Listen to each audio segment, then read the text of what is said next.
What up, you guys? What's up? Happy Friday. I haven't been on here for a minute.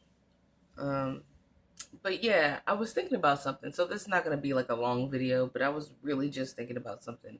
And I was thinking about how when you keep a narcissist around, it can literally end your life. Not even from like a suicidal thing. I'm talking about something different. Like keeping them around actually can make you like sick, like physically ill, right? And it made me think about, because I was thinking about this lady that I used to be cool with, that used to live next door to me. She lived in the building next to mine. Like our buildings are connected, right? And her name was Miss Renee. Was Miss Renee. And she was this older lady, not super old, but like older, maybe like, I don't know, late 50s, early 60s or something. You know what I'm saying? But she was in a wheelchair, and she had oxygen tank, and she would be outside doing whatever. And like she always had this younger dude, significantly younger dude named Dion around. She said that Dion was her nephew. I thought Dion really was her nephew, right?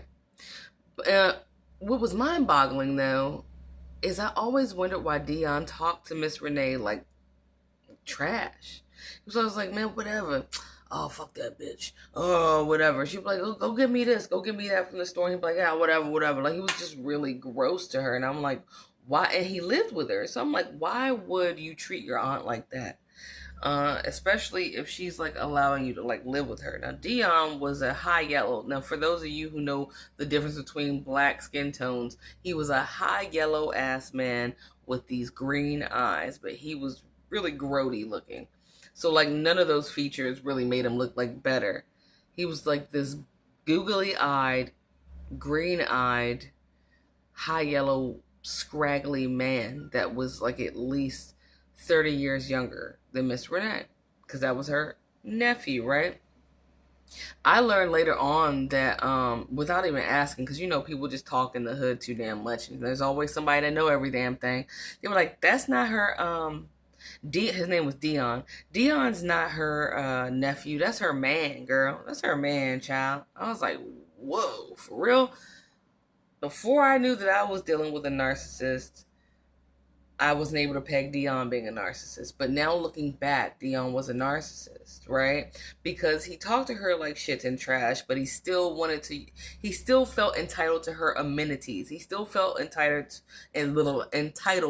to where she lived, her refrigerator, her cigarettes, her money, her time, her whatever it is that she had that he wanted. He felt entitled to that shit. And he felt entitled to it even while talking to her like a lowly dog. Okay? And later on, because whenever we would chill, because occasionally, like maybe 3 times, I've gone over to her apartment and we would eat together or something, or I would dye her hair a funky color upon request or something. We would be really having a decent time until Dion walked in. And the atmosphere would just change when Dion walked in, right? And he would immediately start ignoring her if she said anything to him, like, "Hey, did you go play the lotto like I was talking about?" He'd be like, "Ah, whatever, bitch." Like, he was like that, dude. And I'd be like, "All right, my cue to go ahead and leave or whatever." It turns out Dion was her man. I guess he was embarrassed by her, even though he wasn't embarrassed by the amenities that he got to enjoy by being with her. And she started to decline in her health. Now, granted, yeah, she's in a wheelchair, yeah, she's on oxygen. Not gonna lie, she smoked cigarettes, but she was the most liveliest character on like the planet. Like, she was just lively, right? And Dion, like, I think slowly drained Miss Renee. Like, for someone to be able to be on oxygen, and I don't care what time you looked outside, like in the morning, you would see her was like going somewhere in her little chair, right? She was lively. Like she was like never missing a beat. But she started getting sick. But it was like not something that you could pinpoint. And she started getting sick in a way that you couldn't pinpoint. It had nothing to do with the oxygen tank. The more and more that Dion started displaying how gross he was openly, at least from my perspective, around her and to her, the sicker she started to get. She started to get sick to the point where she never complained, but she finally told me, she was like, man, I said, where have you been? I haven't seen you in like months. She was like, I was in the hospital.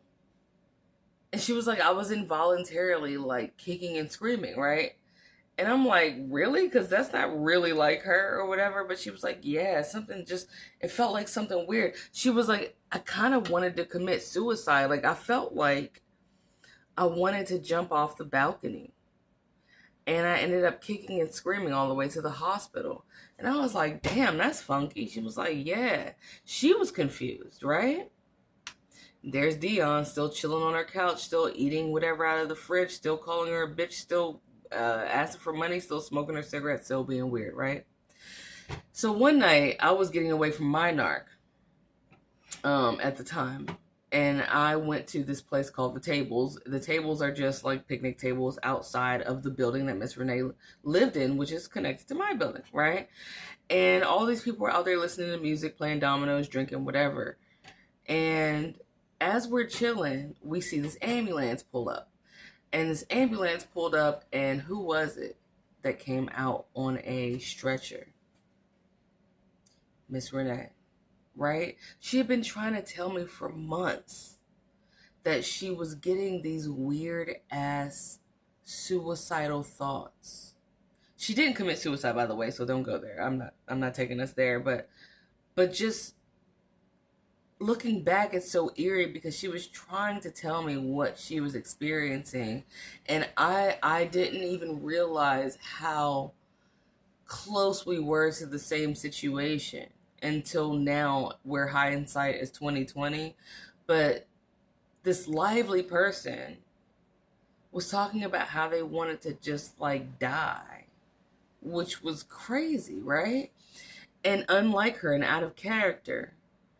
And in the same scenario that she described about wanting to commit suicide and all of a sudden being dragged to the hospital kicking and screaming, is what I saw that night standing outside by those tables. The ambulance pulled up, and out came Miss Renee. And her leg, I remember it because it was like, what the fuck is that? Her legs were going like this fast. I mean, and she was a heavy set little butterball who couldn't use her legs. She couldn't use her legs. She didn't use her legs very well. So how is it that someone that couldn't use their legs very well, that literally needed a wheelchair, her legs were straight up in the air, back against the, gurney or whatever you want to call it, and her legs were going this fast. They were like, ah, and she was like, ah, I'm not even playing. And I was just going like, oh, that's Miss Renee, right? Like, what the fuck? Next day, they announced she was dead. And who was out there for the next 2 weeks? And let me tell you why the next 2 weeks is significant. In this apartment complex, I don't know about yours if you live in an apartment, but if you do, I don't know what length of time they give you to move your family's belongings out when they pass away in that apartment. But here, it's 14 days. You have 14 days to clear things out so that they can move a new tenant in after cleaning, repainting as if you never existed, right? But Dion, the young man that she was secretly dating, that treated her like shit, he was just sitting out front of the apartment, smoking a cigarette with those grotesque, googly green eyes, like, just staring at the door of the apartment building. All the way up until 2 weeks was gone. And then you didn't see him anymore. What did he do, though? Do you think he cared about Miss Renee? No, the demon inside him caused her fucking death. No one could say what she died from. It wasn't, ironically, from the oxygen tank going wrong and her not being able to breathe. It was like as if something was choking her, but you just couldn't see the something. Choking her so hard that her legs popped up, that her non-working legs popped up and did this at full speed. And there was that demon, there was Dion, smoking cigarettes, and all he did was keep living in her apartment. He didn't move one fucking thing out of there. He didn't help move her furniture, call her kids, whatever the shit. He didn't help move shit. You could just see him every day smoking outside like he used to do when she was alive. He didn't give a fuck. That's what happens when you stay with the narc and something happens to you. And more than likely it happened to you because they were there. Something unseen choked Miss Renee out, bro. To the point where her legs that didn't work worked overtime. The night that I watched her dying on the way into the ambulance. Anyway, sorry for the long vid. I love you guys. I'm just chiming in. Other than that, I'm going to continue working on myself and improving and stuff like that. Love you. And yeah, don't stay. We don't want to be Miss Renee.